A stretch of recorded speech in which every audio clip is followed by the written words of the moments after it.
한국의 어느 방송사에서 한국 사람들이 가장 좋아하는 영어 단어가 무엇인지를 설문조사를 한번 했는데요. 가장 좋아하는 단어 1위는 love였습니다. 사랑. 아마도 누군가를 사랑하고 싶고 또 누군가에게 사랑을 받고 싶은, 그래야만 마음의 어떤 안정을 누리고 평안을 누릴 수 있는 그것이 바로 인간의 본성이기 때문이 아닐까 하는 그런 생각을 해봤습니다. 그렇다면 여러분, 그 세상 사람들이 생각할 때에 가장 아름다운 단어는 무엇일까요? 가장 아름다운 단어. 영국 문화협회에서 102개의 비영어권 국가에 있는 4만 명의 사람에게 70개의 단어를 주면서 그 중에서 가장 아름다운 단어는 무엇입니까? 이렇게 조사를 했습니다. 그 결과 1위는 어머니였습니다. mother. 어머니라는 단어가 세상에서 가장 아름다운 단어다. 여러분 다 공감하시죠? 아마 긴 설명이 필요 없을 거라고 생각을 합니다. 어머니라는 단어, 세상에서 가장 아름다운 단어라고 합니다.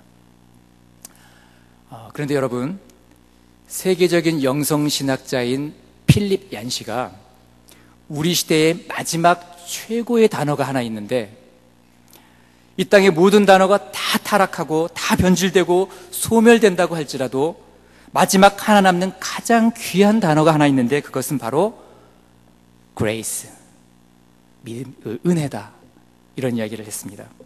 계속해서 그는 이렇게 이야기합니다. 은혜는 자격 없는 자에게 값없이 거저오는데 주시는 분이 친히 값을 치렀기 때문에 값이 없는 것이다, 이렇게 이야기합니다. 도무지 은혜 받을 만한 아무런 조건도 자격도 가치도 없는 그런 최악의 상태에 있었던 자에게 찾아오셔서 나를 대신해서 자신의 생명으로 그 모든 대가를 다 치르시고 값없이 은혜를 우리에게 주셨다는 것입니다. 저는 오늘 이 모든 이 귀한 은혜가 저 여러분 모두에게 임하게 되시기를 간절히 소원합니다. 돌아온 탕자를 맨발로 달려가서 끌어 안아주시는 그 은혜, 99마리의 양을 버려두고 한 마리의 잃어버린 양을 찾아서 나를 찾아오셨던 그 주님의 은혜, 이 세상에 어떤 논리로도 설명할 수 없고 어떠한 표현으로도 다 말할 수 없는 그 하나님의 은혜를 믿음으로 받아 누리시는 저와 여러분들이 되시기를 간절히 바랍니다. 오늘 성경 본문에서도 어느 날 갑자기 찾아온 주님의 은혜로 말미암아 인생의 가장 근본적이었던 그 문제들을 다 해결하고 그리고 새로운 인생을 시작하게 되는 사람들의 이야기가 오늘 말씀에 등장하고 있습니다. 먼저 본문 29절 말씀을 한번 보시면요, 그들이 여리고에서 떠나갈 때에 큰 무리가 예수를 따르더라, 이렇게 기록하고 있습니다. 예수님과 제자들이 이 여리고성을 떠나서 예루살렘으로 이렇게 가고 있는데요, 그 가는 길에 수많은 무리들이 뒤따라서 왔습니다. 이 여리고에서 이 예루살렘 성까지는 한 28km 정도 된다고 그래요. 약 한 17마일 정도 조금 넘는 그런 거리인데요, 예수님은 유월절을 지키시기 위해서 예루살렘을 향해서 부지런히 발걸음을 옮겨 가셨습니다. 그 당시 그 이스라엘이 지금처럼 이 교통시설이 도로도 잘 닦여 있는 것도 아니고 또 교통시설이 갖춰져 있지 않기 때문에 유월절에 맞춰서 예루살렘에 도착하시려면 그다지 이 넉넉한 시간이 아니었습니다. 그래서 지체할 만한 어떤 그런 시간적인 여유가 없는 그런 상황이었습니다. 더구나 지금 예수님께서 예루살렘으로 향해서 가는 이 길은 마지막 십자가의 죽음을 향해서 가는 그러한 길이었습니다. 이제 주님께서 예루살렘으로 들어가시면 종교 지도자들에게 붙잡혀서 온갖 수치와 고통을 다 받으시고 처절하게 십자가에서 못 박히셔야 하는 그 죽음을 향하여서 한 발 한 발 이렇게 나아가시는, 그렇게 서둘러서 죽음을 향해서 가시는 그런 길이었다고 하는 것이죠. 여러분, 예수님을 따르는 수많은 무리들이 있었지만 그러나 어느 누구도 예수님께서 왜 예루살렘에 올라가시는지, 그 진정한 그 예루살렘 향으로 향하신 예수님의 발걸음의 의미를 아는 사람은 단 단 한 사람도 없었습니다. 심지어 제자들조차도 그 주님의 마음을 알지 못하고 그렇게 주님을 따라가고 있었다는 것이죠. 이제 주님 홀로 그 무거운 십자가의 길을 외롭고 고독한 마음으로 그렇게 예루살렘 성을 향해서 가고 계셨던 것입니다. 그런데 이러한 상황 속에서도 주님은 이 바쁜 발걸음을 멈추시고 부르짖는 자들의 소리에 귀를 들으시고 그리고 그들을 만나주셨습니다. 그리고 주님을 만난 자들은 이제까지 단 한 번도 경험하지 못했고 그리고 그들의 앞으로의 그 삶을 완전히 바꾸어 버릴 그런 놀라운 은혜를 경험하게 되었습니다. 여러분, 그들이 누구입니까? 오늘 성경에서는 그들이 바로 앞을 보지 못하는 두 맹인이었다고 이렇게 기록하고 있습니다. 마가복음에서는요, 그 두 사람 중에 한 사람을 디메오의 아들인 바디메오였다 이렇게 이름을 밝히고 있습니다. 그가 가진 이 신체적인 한계 때문에 아무것도 할 수 없고 이 마가복음과 누가복음에 보면은 길가에 앉아서 구걸하고 있었던 그런 거지였다. 맹인이었으면서 거지였다 이렇게 기록하고 있습니다. 눈이 보이지 않으니까 아무것도 할 수 없었겠죠. 그가 할 수 있는 일은 오직 길거리에 앉아서 다른 사람의 도움을 받으면서 구걸하는 것, 그것이 그의 인생의 전부였다고 하는 것입니다. 오늘도 여김없이 흙먼지를 잔뜩 뒤집어 쓴 채로 구걸하면서 겨우겨우 생명을 이어가고 있었습니다. 그러던 바디메오가 태어나면서부터 지금까지 그 오랜 세월의 흑암 속에 있었는데 그 흑암을 뚫고 밝은 빛 한 줄기가 비춰지는 것을 경험했습니다. 그것은 바로 예수 그리스도를 만난 것이었습니다. 그가 주님을 만나고 주님의 저희 눈을 어루만지실 때에 그들의 감겼던 그 두 눈이 떠지게 되고 그리고 구원을 얻게 되는 그런 놀라운 기적을 경험하게 됩니다. 마가복음과 누가복음을 보면 네 믿음이 너를 구원하였다 주님 말씀하시거든요. 눈만 뜬 것이 아니라 구원을 얻게 되는 그런 역사가 이들에게 일어났다고 하는 것이죠.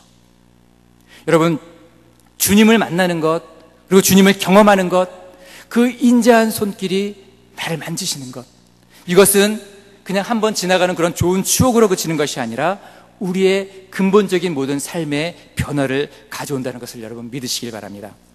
이제까지 경험하지 못했던, 한 번도 경험하지 못했던 그런 새로운 세상을 경험하는 것이고 새로운 생명, 새로운 삶을 시작하게 하는 그 능력이 우리 주님을 만나는 것 안에 있다는 것입니다.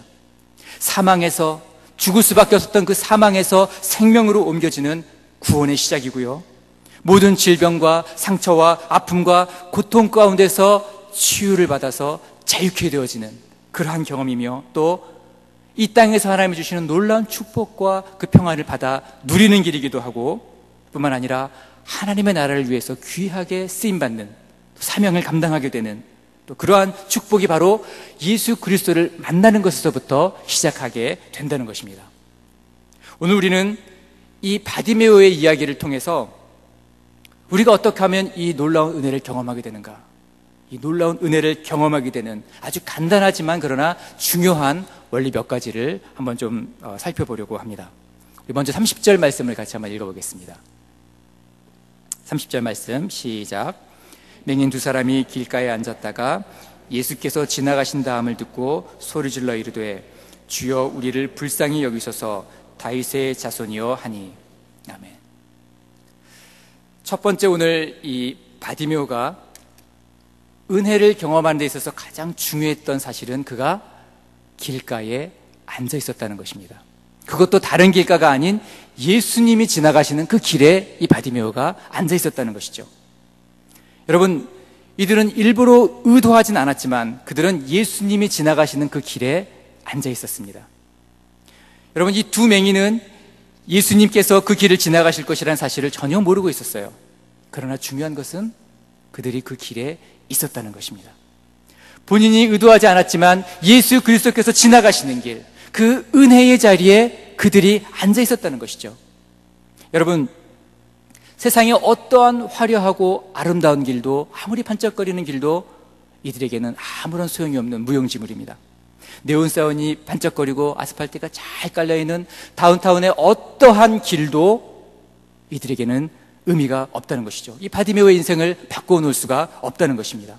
오직 주님이 지나가시는 그 길에 그가 있었다는 것, 그 사실이 그에게 얼마나 중요했는지 모릅니다.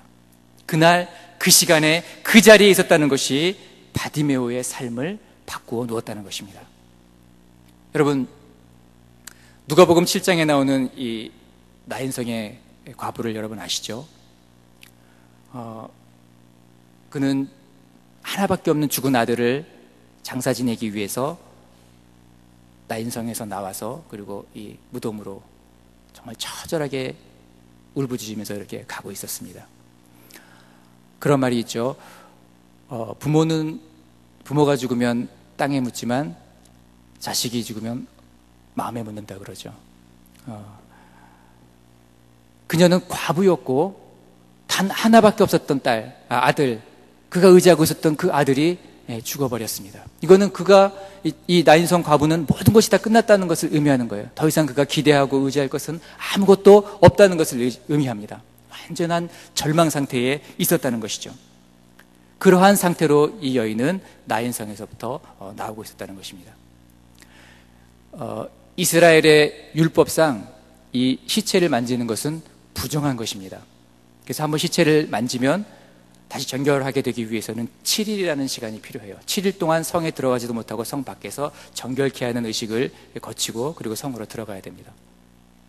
그렇기 때문에 사람이 죽으면 해가 지기 전에 바로 이 장사를 지내야 됐고요. 그리고 무덤은 성 안에 있어서는 안 되고 성 밖에 있어야만 했습니다. 특별히 이 나인성에 딸려 있었던 이 무덤은 나인성에서부터 약 10분 거리에 있는, 10분 정도 걸어가 이게 가야지만 있는 그런 거리에 이 무덤이 있었다고 해요. 이 여인이 이 10분 정도 거리는 이 무덤을 향해서 정말 눈으로 보기에도 안타깝게 처절하게 울부짖으면서 그렇게 가고 있는 그 길에서 이 여인은 예수님을 만나게 되죠. 여러분, 예수님은 지금 가버나움에서부터 출발해서 이 나인성을 향해서 오고 있는 길이었습니다. 가버나움에서부터 이 나인성까지는 하루 정도 걸리는 하루길이라고 그래요. 하루 정도, 하루를 꼬박 걸어와야지만 겨우 도착할 수 있는 거리가 바로 이 가버나움에서부터 나인성까지의 거리입니다. 예수님이 걸어오셨던 이 하루의 길, 그리고 이 여인이 무덤까지 걸어가야 되는 이 10분의 거리, 이 하루길과 10분의 길이 정확하게 만나는 그 길, 그곳에서 이 여인은 하나님의 때에 절묘하게 주님을 만나게 되었다는 것이죠. 아마 이 여인이 10분만 먼저 나왔거나 늦게 나왔으면 주님을 만나지 못했을지도 모릅니다. 그러나 정확한 때에 주님이 지나가시는 그 자리에, 그 길에, 그 시간에 그 자리에 있었기 때문에 이 여인은 주님을 만나게 되었고, 그리고 이 여인의 가장 근본적인 그 아픔이었던 잃어버린 아들이 다시 살아나고 또 다시 자기 품으로 안을 수 있게 되는 그런 은혜를 누릴 수가 있게 되었다는 것이죠. 그 자리가 어떤 자리였어요? 주님이 계셨던 자리, 주님이 지나가셨던 그 길, 주님이 임하셨던 그 자리, 은혜가 임하는 그 자리, 그 자리에 이 여인이 있었기 때문에 주님을 만날 수가 있었고 놀라운 생명의 역사가 일어날 수가 있었다는 것이죠. 마찬가지예요. 바디메오도 다른 길에 있지 않았어요. 여리고성에 있었던 다른 길에 있지 않았어요. 그가 의도하진 않았지만 주님이 지나가시는 그 길에 바디메오가 있었다는 것입니다. 여러분, 은혜의 자리에, 은혜가 쏟아지는 자리에, 은혜가 부어지는 자리에, 주님이 임재하시는 자리에, 그 자리에 있는 것만으로도 우리는 놀라운 은혜를 경험할 수가 있는 줄로 여러분 믿으시길 바랍니다. 여러분, 은혜의 자리에 있으면 하나님의 은혜의 상에서 떨어지는 은혜의 부스러기라도 먹을 수가 있습니다. 은혜의 자리에 있으면 지나가시는 주님의 옷자락이라도 우리는 붙잡을 수가 있습니다. 은혜의 자리에 있으면 아무리 우리가 풍랑 가운데 있다고 할지라도 잔잔케 하시는, 우리를 걷게 하시는 주님을 만날 수가 있다고 하는 것입니다. 여러분, 그러므로 우리는 은혜의 자리를 사모해야 합니다. 은혜가 임하는 자리라면 어디든지 우리는 찾아갈 준비가 되어 있어야 합니다. 주님이 부르시는 자리라면, 주님께서 임재하시는 자리라면, 은혜가 쏟아지는 자리라면 우리는 그곳이 어디든지 달려갈 마음의 준비가 되어 있어야 한다는 것입니다. 오늘 소경 이 바디메오는 원하지 않았지만, 그가 의도하진 않았지만, 그러나 놀라운 축복의 자리에 있었기 때문에 은혜의 자리에 있는 것에서부터 은혜의 축복은 시작된다는 것입니다. 그렇다면 여러분, 하나님께서 우리에게 예비하신 그리고 축복을 부어주신 그 은혜의 자리, 여러분 그 축복의 통로는 어디입니까? 그 은혜가 부어지는 자리는 어디입니까? 그것은 바로 예수님이 지나가시는 길, 주님이 임재하시는 곳, 성령의 역사가 있는 곳, 바로 그리스도의 몸인 교회입니다. 하나님이 이곳에 임재하시겠다고 말씀하셨어요. 약속하셨어요. 두세 사람이 내 이름으로 모이는 것 나도 그들과 함께 있다고 말씀하셨던 그 셀 모임, 우리 셀 모임 가운데 주님이 임재하십니다. 은혜가 부어지는 자리예요. 그냥 모여서 이렇게 웃고 떠들고 떠드는 그런 자리가 아니라 그곳은 주님이 임재하시는 자리예요. 우리가 사모하는 마음으로 셀 모임에 참여해야 된다고 저는 믿습니다. 그럴 때 이 소경 바디메오가 그 자리에서 은혜를 만났던 것처럼, 주님을 만났던 것처럼 그렇게 사모하는 마음으로 나아갈 때에 우리는 셀 모임에서, 교회에서, 모든 예배에서, 주님의 이름으로 모이는 은혜의 자리에서 하나님을 만나게 되는 역사가 일어나게 될 줄로 분명히 믿습니다. 이제 우리 웨스트힐 장로교회의 모든 예배가 은혜가 부어지는 예배, 주님이 임재하시는 그 임재하심이 우리의 심장으로 느껴지는 예배, 예배에 참석하고만 있어도 내 심장이 떨려서 견딜 수가 없고 하나님의 임재하심이 내 가슴 깊이 몰려와서 내가 참으로 숨도 쉴 수 없는 그 압도적인 그 하나님의 은혜에 눌려지는 그런 은혜, 그 은혜를 누리는 그런 예배가 우리 가운데 부어지게 될 줄로 분명히 믿습니다. 성령의 기름 부음이 있는 예배, 참된 예배의 부흥을 맛보게 될 줄로 분명히 믿습니다. 이제 9월부터 100일간의 기도 대행진이 시작되고요, 또 다음 달에는 웨스트힐 동산이 진행이 됩니다.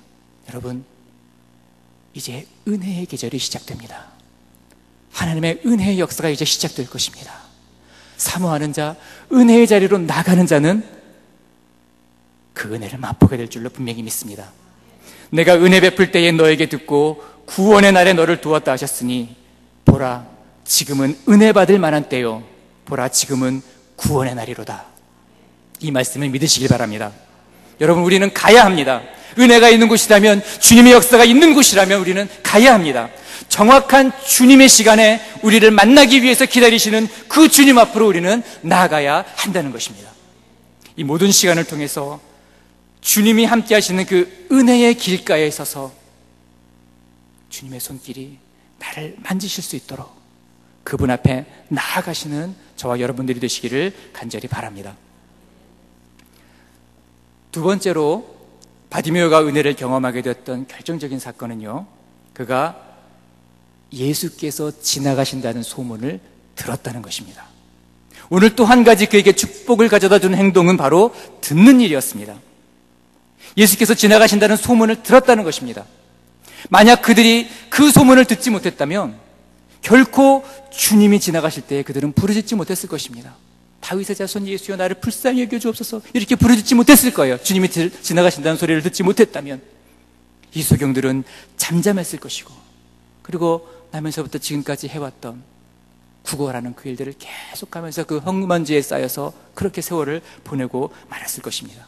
그들에게 아무 일도 일어나지 않았을 것입니다. 그들이 눈을 띄게 되는 놀라운 기적을 경험하게 되는데 결정적인 요인은 바로 예수님이 지나가신다는 소문을 듣는 일이었습니다. 여러분, 헬라어로 이 듣는다는 동사인 아쿠오는요, 아쿠오라고 하는데 이 동사는 단순히 그냥 소리로 들려지는 것, 그것을 듣는 것, 그것을 의미하지 않습니다. 그 내용을 경청하고 정신적으로 충분히 이용하고 수용하고 받아들이고 그 말씀에 반응하고 이런 모든 것들이 다 포함되어 있어요. 그냥 세상에서 들려지는 그런 수많은 소음을 듣는 것처럼 듣고 흘러가는 게 아니라 들었을 때 그것이 내 심장을 울리는, 내 영혼을 울리는, 주님이 지나가신다고? 주님이 지나가신다고? 내가 그 주님을 붙잡아야 되겠다. 하나님이 내게 주시는 은혜구나. 그것을 깨닫고 붙잡을 수 있었던 그 이유는 주님이 지나가신다는 소리를 들었다는 것이죠. 영혼으로 들었습니다. 마음으로 들었습니다. 온 힘을 다해서 들었습니다. 중심으로 들었기 때문에 그에게 놀라운 은혜와 기적들이 일어났다는 것입니다. 바디메오는 주님에 대한 소문을 그냥 흘려듣지 않았다는 거예요. 이 소문을 듣는 순간 모든 감각이 다 주님을 향해서 집중했고 마음의 중심이 주님에 대한 이야기를 들었다는 것입니다. 그의 영혼에 커다란 울림이 되어서 주님을 붙잡아야 되겠다고 하는 그런 간절한 마음이 그의 마음속에서 울려 퍼져나왔다는 것입니다. 여러분, 듣는 것이 너무나 중요합니다. 아무리 소중한 복음도 듣지 않으면 여러분 아무런 소용이 없습니다. 듣지 못하면 깨닫지 못하고 깨닫지 못하면 믿을 수도 없다는 것이죠. 이 두 소경은 예수님께서 그 길을 지나가신다는 그 소문을 들었기 때문에 주님이 주시는 치유를 경험하게 되었다는 것입니다. 여러분, 우리도 기회가 있을 때마다 들어야 합니다. 은혜의 말씀을 듣고 또 듣고 또 듣고 또 묵상하고 그 말씀이 우리 손에서 떠나지 아니하도록, 우리 귓가에서 떠나지 아니하도록, 그 은혜의 말씀이 내 마음속에서 떠나지 아니하도록, 내 입에서 떠나지 아니하도록 그 말씀을 붙잡고 듣는, 또 듣는 그런 은혜가 우리에게 부어지기를 간절히 바랍니다. 예수 그리스도의 은혜에 대한, 예수 그리스도의 그 복음에 대한 그 소식이 우리 영혼의 귓가에 들려져야지만 변화가 일어난다는 것입니다. 은혜의 자리에 앉아있는 것도 중요하지만, 그러나 그거 못지않게 중요한 것, 은혜의 말씀, 예수 그리스도의 복음을 들어야지만 변화가 일어나는 줄로 분명히 믿습니다. 여러분, 우리 자녀들에게도 계속 주님의 말씀을 들려줘야 돼요. 그들이 알아듣든 못 알아듣든 계속 들려줘야 돼요. 주의 말씀은 생명력이 있고 능력이 있기 때문에, 좌우의 날선 검과 같이 예리하기 때문에 그 말씀이 이 아이들의 심령을 찔러 쪼개며 변화되어진 놀라운 역사를 분명히 일으키게 될 줄로 분명히 믿습니다. 계속 말씀이 들려지도록 그렇게 아이들에게 해야 된다는 것이죠. 제가 20살이 되던 해에 주님을 인격적으로 아주 깊이 만났는데요. 저는 초등학교 5학년 때부터 교회를 다녔었습니다. 그 전에는 저희 집안이 다 불교였어요. 그래서 저희 어머님은 너무너무 열심히 절에 다니셨고, 아주 집안의 중요한 일들을 결정해야 될 때마다 아주 유명한 보살을 찾아가서 그의 조언을 듣곤 했습니다. 그리고 저의 벽에 속에는 항상 부적이 들어있었고, 제 지갑에도 어머님이 주신 부적을 아주 곱게 넣어서 가지고 다녔어요. 그런데 저희 옆집에 살고 계셨던 권사님이 어느 날 저희 가정을 다 전도하셔서, 제가 초등학교 6학년 때 저희 아버님이 이제부터 우리 집은 기독교다, 내일부터 교회 나가자 해서 그때부터 교회를 다니기 시작했어요. 근데 몸만 교회를 다녔지 주님을 만나지 못했어요. 20살이 되던 해에 저는 주님을 인격적으로 만났습니다. 제가 주님을 깊이 만나고 나서 예배가 너무 좋았어요. 그래서 예배라는 예배, 또 기도회라는 기도회 다 쫓아다녔습니다. 교회 권사님들이 교회 밴을 타고 기도원을 가시면 막 졸라서 거기 묻어서 기도원에 따라가서 기도하고 너무너무 좋았어요. 은혜가 있는 곳이라고는 정말 소문만 들을 때 쫓아가서 그렇게 듣고 또 찬양하고 기도하고 너무너무 은혜로운 시간을 보냈었습니다. 그런데 어느 날 제가 살고 있었던 지역의 교회들이 연합해서 부흥회를 하게 되었어요. 당연히 제가 갔죠. 말씀을 들어야 되는데. 근데 이렇게 예배를 드리다 보니까 이 강사 목사님으로 오셨던 그 목사님이 입이 너무 거친 거예요. 막 설교 중에 막 욕도 하시고, 그리고 너무 자기 자랑을 막 이렇게 하시는데, 너무 설교를 듣다가 이 젊은 혈기에 예수는 없고 강사만 있는 거예요. 마음이 너무 불편하더라고요. 참다가, 그때는 제가 아직 아직 성숙하지 못하고 덜 됐을 때라 도저히 예배를 드릴 수가 없어서 자리를 박차고 나왔습니다. 저는 그게 옳은 줄 알았어요. 이건 예배가 아니야. 나왔어요.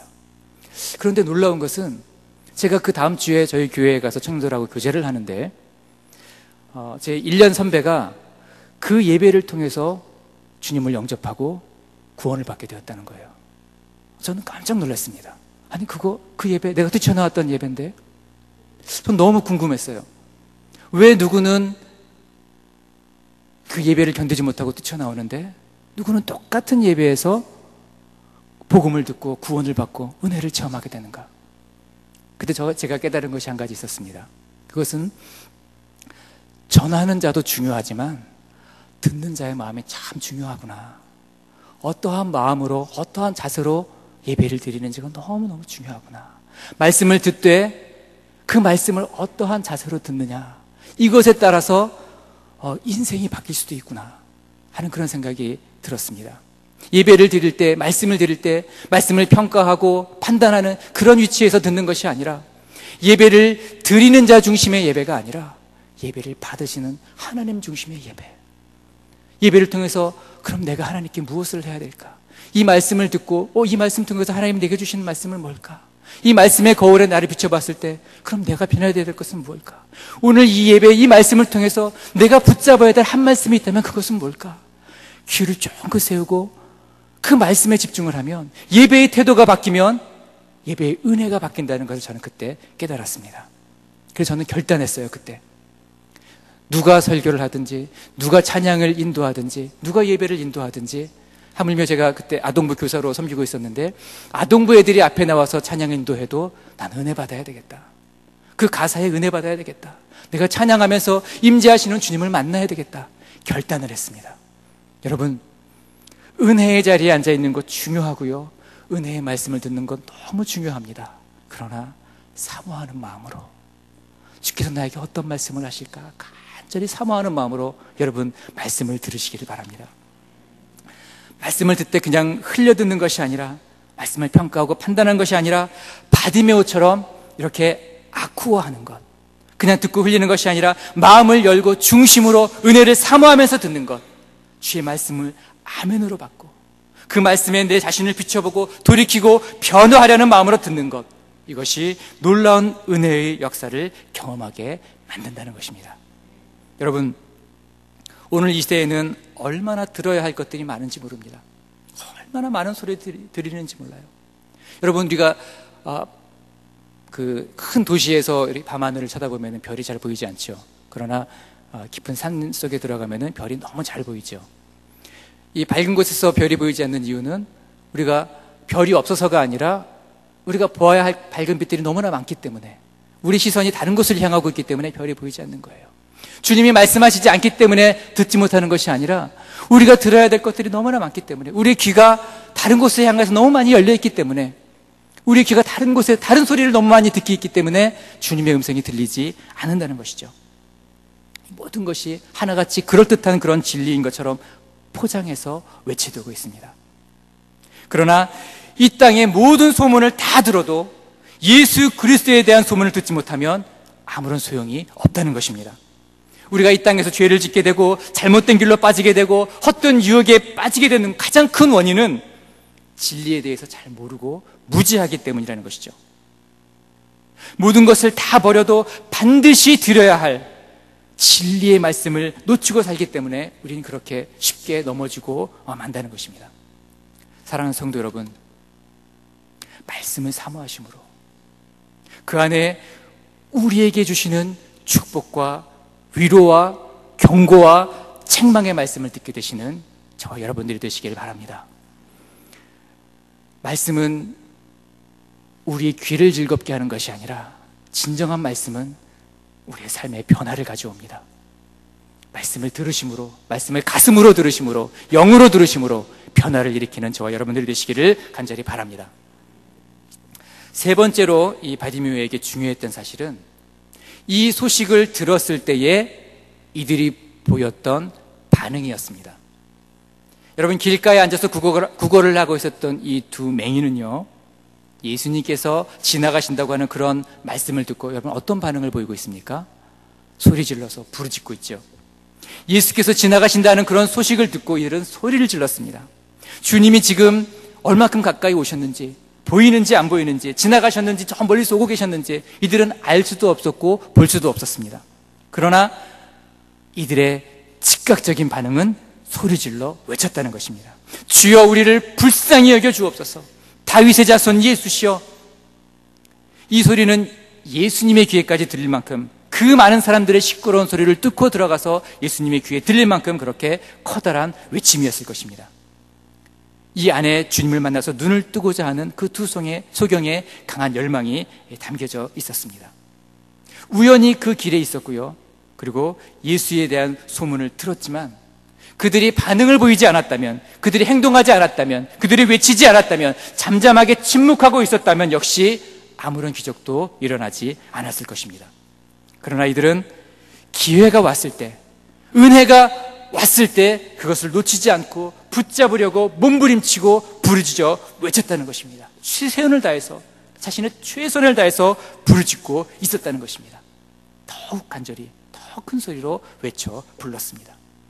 무리가 꾸짖고 멸시하고 방해하고 그래도 그들을 잠잠하게 만들 수는 없었습니다. 오히려 더 크게 소리를 지르면서 주님, 우리를 불쌍히 여겨 주옵소서, 이렇게 부르짖었다는 것입니다. 여러분, 듣고 아는 데서 그친다면 아무런 일도 일어나지 않을 것입니다. 우리는 하나님 앞에 부르짖어야 하고, 그리고 그 말씀에 반응해야 됩니다. 말씀이 들려졌을 때 그 말씀에 우리는 반응을 보여야 한다는 것이죠. 마음을 열고 적극적으로 내 것으로 받아들여야 합니다. 그리스도의 보혈로 치유함을 받는다는 사실을 아는 것과 실제로 그분 앞에 나가서 그분의 만지심을 받고 그분의 인도하심을 받고 치유함을 받는 것은 다른 일입니다. 그분이 나를 만지시도록 내 자신을 내어드리는 것은 다른 일이라고 하는 것이죠. 기회가 왔을 때 주변을 의식하고 사람의 눈을 의식하고 내 체면을 의식하고 그런 일들이 나에게 일어날 수 있을까 의심하고, 그래서 아무런 반응도 보이지 않았다면 이들에게는 아무런 일도 일어나지 않았을 것입니다. 그리고 무엇보다도 가장 중요한 것 한 가지, 우리가 부르짖을 때 은혜의 역사가 일어나는 가장 큰 이유는 주님이 우리를 불쌍히 여기시기 때문이라는 것입니다. 34절 말씀에 예수께서 불쌍히 여기사 그들의 눈을 만지셨고 곧 보게 되었다라고 이렇게 기록하고 있습니다. 여러분, 예수님께서 이 불쌍히 여기셨다라고 하는 이 말은 옛날 번역을 보면 민망히 여기셨다, 이렇게 이 번역이 되어 있는데요. 이 안에는 어떤 뜻이 담겨져 있냐면, 어떤 동정을 보이는 것, 그저 좀 안 됐네, 이 정도가 아니라 창자가 끊어지는 것 같은 그런 아픔을 느꼈다는 거예요. 주님께서 불쌍히 여기셨다고 하는 이 원어의 뜻을 보면 창자가 끊어지는 것 같은 그런 아픔을 같이 느끼셨다는 그 의미가 이 속에 담겨져 있다는 것입니다. 왜냐하면 주님은 이미 바디메오를 알고 계셨고 그의 좌절과 고통과 그의 눈물과 그의 지나온 세월들을 이미 다 알고 계셨을 뿐만 아니라 주님은 바디메오를 사랑하셨습니다. 그리고 그 아픔을 같이 느끼셨어요. 주님께서 같이 아파하셨다는 것이죠. 여러분, 주님께서 우리 한 사람 한 사람을 불쌍히 여기시는데, 고통 속에서 그리고 염려와 걱정과 금신 속에 쌓여있는 우리를 보시면서 주님이 창자가 끊어지는 것 같은 그런 아픔을 느끼시면서 함께 아파하시고 함께 울어주시고 친히 주님의 손으로 우리를 만져주기를 원하신다는 것입니다. 우리는 그동안 나 혼자 아파하는 줄 알았는데, 그동안 아무에게도 말하지 못하는 그런 아픔들이 있었는데, 나 혼자 외롭게 이 싸움을 싸우고 있었다고 생각했는데, 어느 누구도 내 아픔을 이해하지 못할 거라고 생각했는데, 우리 주님은 나보다 더 날 아파하시면서, 그래, 내가 너의 아픔을 잘 안다. 내가 너를 위해서, 그래서 내가 너를 위해서 십자가 위에 내 생명을 내어 던졌단다. 내게 1000개의 생명이 있었다면 그래도 너를 위해서 바쳤을 거야. 너는 내 사랑하는 아들이니까, 너는 내 모든 생명을 다 주어도 아깝지 않은 내 딸이니까. 주님은 우리를 사랑하시기 때문에, 너무나도 사랑하시기 때문에 우리를 불쌍히 여기고 계신다는 것입니다. 민망히 여기고 계신다는 것입니다. 그렇기 때문에 우리가 은혜의 자리에 나가서 은혜의 말씀, 은혜를 간절히 사모하며 그 은혜가 임하였을 때 부르짖고 또 구하면 하나님께서 우리에게 은혜를 부어주시기를 기뻐하신다는 것입니다. 바디메오가 오늘 주님을 만나서 그의 눈이 띄어졌을 뿐만 아니라 주님의 손길을 경험하고 내 믿음이 너를 구원하였다. 바디메오가 했던 것은 아무것도 없어요. 부르짖었던 것밖에 없어요. 주님이 고치셨고 주님이 만져주셨고 주님이 다 하셨어요. 그런데 주님은 네 믿음이 너를 구원하였다. 바디메오 등을 두드려 주시면서 잘했다. 네 믿음이 너를 구원하였다. 참 잘했다. 칭찬해 주시고 격려해 주시고 그렇게 세워주시는 것을 여러분 우리는 볼 수가 있습니다.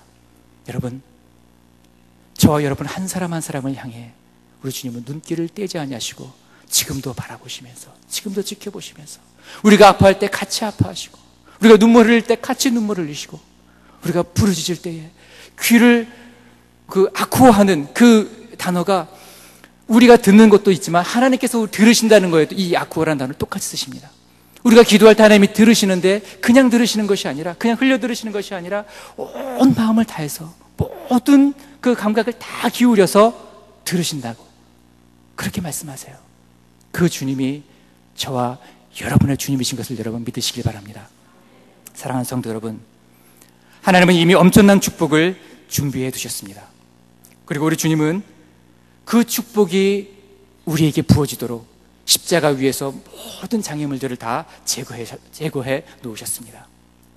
이제 우리가 해야 할 일들은 은혜의 자리를 사모하며 그곳으로 나아가야 하고, 은혜의 말씀, 능력의 말씀, 그 말씀이 우리를 붙잡으시도록 우리 자신을 내어드려야 합니다. 그리고 은혜가 임했을 때 부르짖어 기도하고, 나를 사랑하시는 주님께서 나를 만지시도록 그렇게 주님 앞에 나아가시는 저와 여러분들이 되시기를 간절히 바랍니다. 지금도 우리를 나의 안에 거하라고 말씀하시는 그 주님께서 큰 은혜를 우리 모두에게 부어주실 줄로 분명히 믿습니다. 아멘. 기도하겠습니다.